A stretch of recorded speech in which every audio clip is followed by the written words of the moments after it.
Jordan, kindergarten, Mrs. Bancroft. Give us a brief description of what you were trying to accomplish. Do dogs have a favorite color? And how did you accomplish this? We put different color index cards down and we laid treats on them, and we took different trials, 3 trials, switching them around. And we What did you find out in your experiment? that she doesn't have a favorite color, she has a favorite direction, which is her left. Thank you, bye. Hi, my name is Sydney. I'm from Miss Farrell's class, 1st grade. I want to learn about magnets. Magnet, plate, iron filings, over, slow, kapoof! It kind of looks like a donut. Bye! My name is James, and I'm from 1st grade in Miss Lyman's class. I'm gonna test if this water can make the stigma float in tractobene. The dry erase marker is not soluble, and it's less dense than the water flows in the buoyancy force. Wait!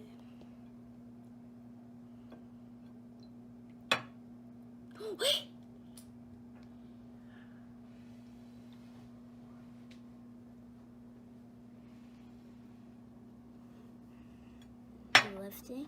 Wait. Don't let it do its thing. It's actually lifting. Let it do its thing. So what's happened? What's happened, James? He's floating up into tractobene. Wait, hold on, let's see. No, let me show you. Okay, let's see.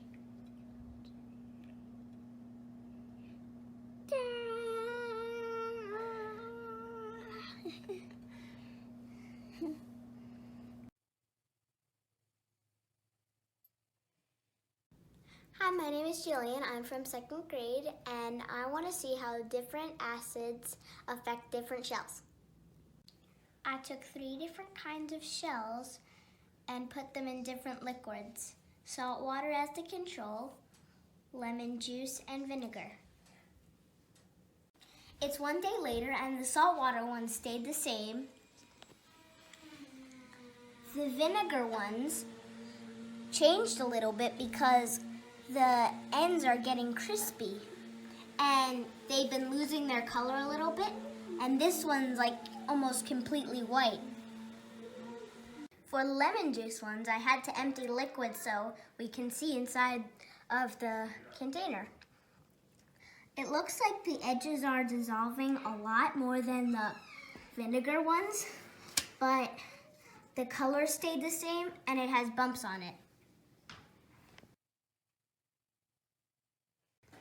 The saltwater ones stayed the same because they're the control. For the lemon juice ones, they're like crumbling apart, and when I touch them, they're like crumbling in my hands. And with the vinegar ones, this one and the side of this one have completely melted. And the end of this one got like melted too. I learned that the acid in the vinegar and the lemon juice make the shells dissolve.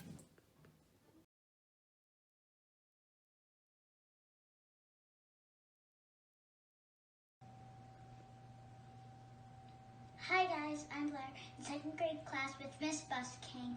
I did the bouncy egg, let the egg sit in 24 hours in vinegar, and the skin will peel off. And it'll just be bouncy. But you don't want to put it too high, and then it'll break. And I can show you how it can break. It's gonna break.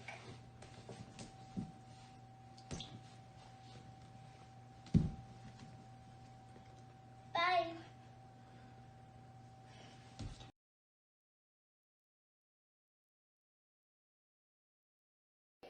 2, 1, go.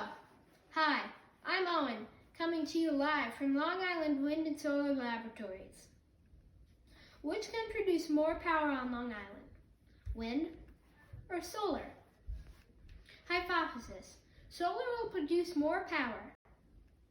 Here are materials. Procedure. Build a windmill, build a solar panel, and take measurements.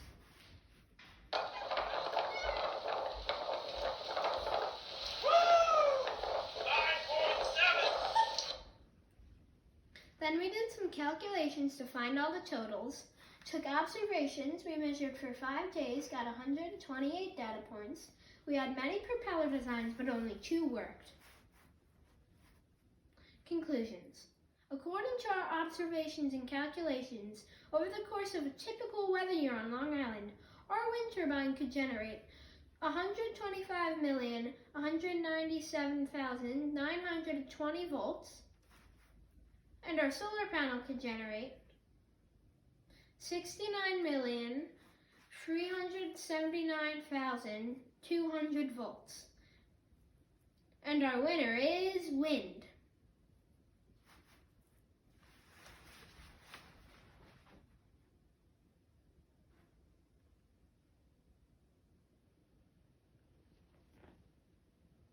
Hi, I'm Corey. I am in 5th grade and this is my science fair project. In July 2018, I spotted something orange and odd-shaped in my garden.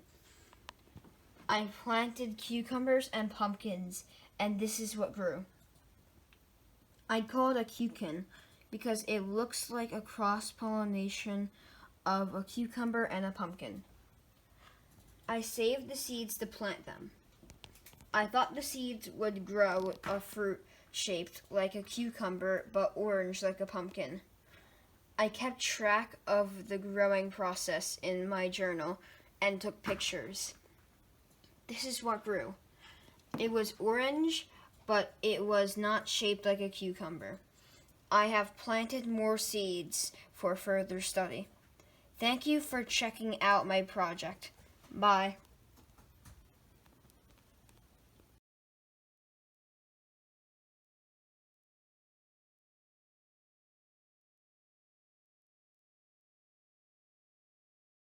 Hello, my name is Grace from Miss Sully's 5th grade class at Idlehour Elementary, Oakdale, New York. Hello, my name is Kim. This year I partnered with my friend Grace, also from Mr. Ruby's class, on our science fair project submission. The research question for our project was, would William K. Vanderbilt's pigs be able to drink from the water from Idlehour Pig Pond safely, just as they did in 1883? Pig Pond is located in Oakdale, very close to Idlehour Elementary School, on the corner of Tower Mews and Featherbed Lane. Back in the late 1800s, the pigs would use the pig pond to bathe in and drink from during the day on the farm. Today, we saw trash in the pig pond, leading us to wonder if the pig pond is still clean enough for pigs to drink out of like the old days. We hypothesized that the water in the pig pond would still be clean enough for a pig to drink from today.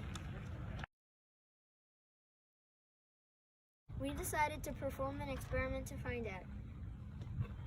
We had help and support from New York Institute of Technology, who provided us with the test tubes and electronic equipment to test the water for pH and for TDs, or total dissolvable solids, to see how dirty the water really was. We took 6 individual samples of water, 2 from each side of the pond, that we could reach, and it was immediately tested for pH balance and for TDS, and recorded results in our notebook. After we collected all of the samples, we gave them to the NY Tech's Environmental Laboratory, and they ran some tests for common contaminants and for dangerous bacteria.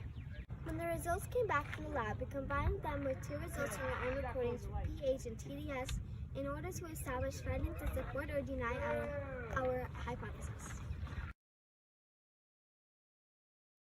In the end, we found that the pH, TDS, various contaminants, and bacteria were all higher than in our home drinking water, but would not be harmful to a pig's digestive system. For this project, our findings established that our hypothesis was supported and that Vanderbilt's pigs could drink from the pig pond today. Special thanks to New York Institute of Technology and to Dr. David Nadler. And thank you to Miss McIntyre and Miss Rubin and Miss Cerulli for their support.